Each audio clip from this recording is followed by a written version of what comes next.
Good morning to the judges, ladies and gentlemen. How are you today? My name is Elvin, and today I would like to tell you a story. The story is Hansel and Gretel. Here is the story. Long time ago, there were two children, a brother and a sister, whose names were Hansel and Gretel. They lived with their father and their stepmother.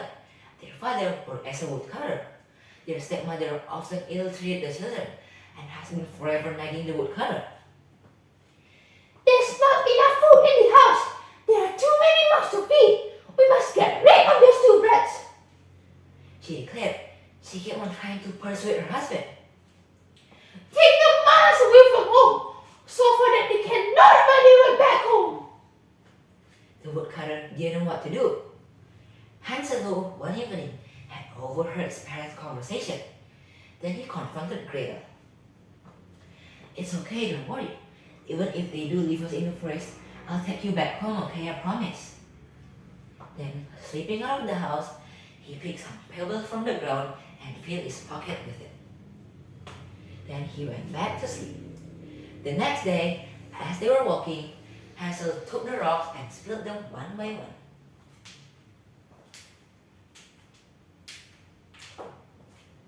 Then, a few moments later, they were completely lost. The woodcutter mumbled an excuse and was gone. Hansel also felt scared, but he tried to cover his feelings to confront Gretel. Luckily, the moon was full that night, so he waited until the moonlight filtered through the trees. Then he said, "Come on, hold my hand. I'm sure we will find our way home." Then they followed the pebble trail until they found their way back home. They crept through a half-open window and went inside without making any noise. Then they went back to sleep. The next day, when their stepmother found out they were back, she went into a rage and locked their door.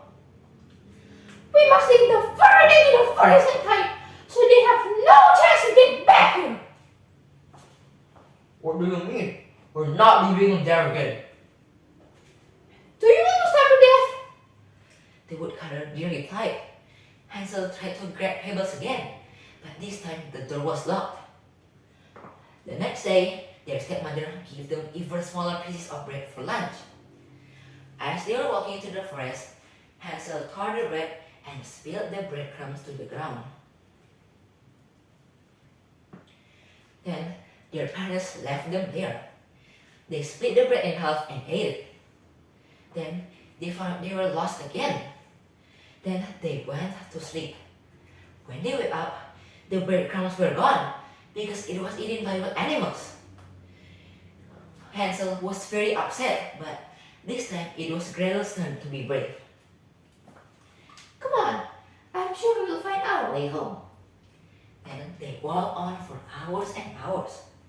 Then they saw a white bird singing on a branch. Then it flew and they chased the bird until they found a big house. The big house was made out of full chocolate. The roof was made out of cake, and the window is made out of clear sugar. Hansel took a piece of the roof while Gretel tore them apart of a wall.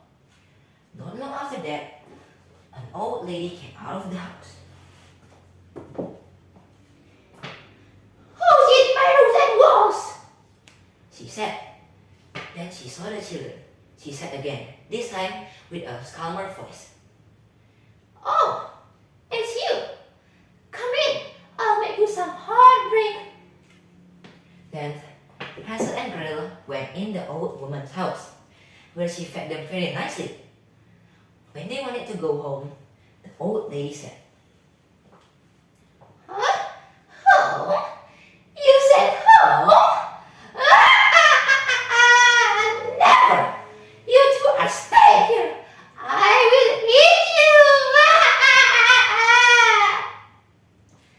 That's when they found out that the old lady wasn't a nice lady at all, but a witch. Her eyes were very red, and she was older than anyone else.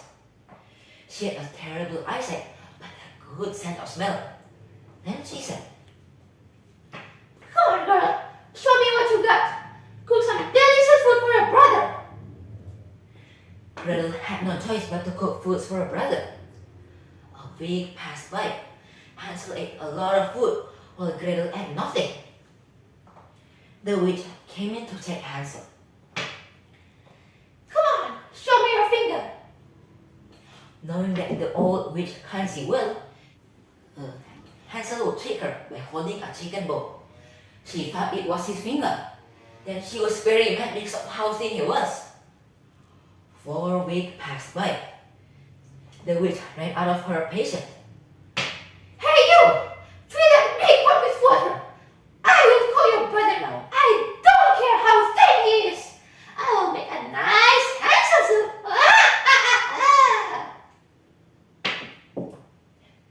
Gretel tried of any way to save his brother, but none of them worked. Few minutes later, the witch came back. Is the water boiling yet? I don't know. It's too high for me to check. Why don't you check it? Then the old lady was eager to eat Hansel. Then she climbed on top of the pot and peeked inside. Smart little Gretel, she pushed the olives inside.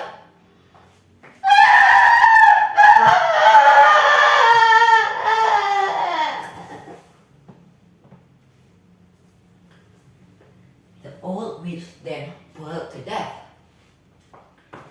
Gretel was very glad because he could meet his brother again. Then he immediately unlocked his brother's room. Then they both were so happy to meet each other again.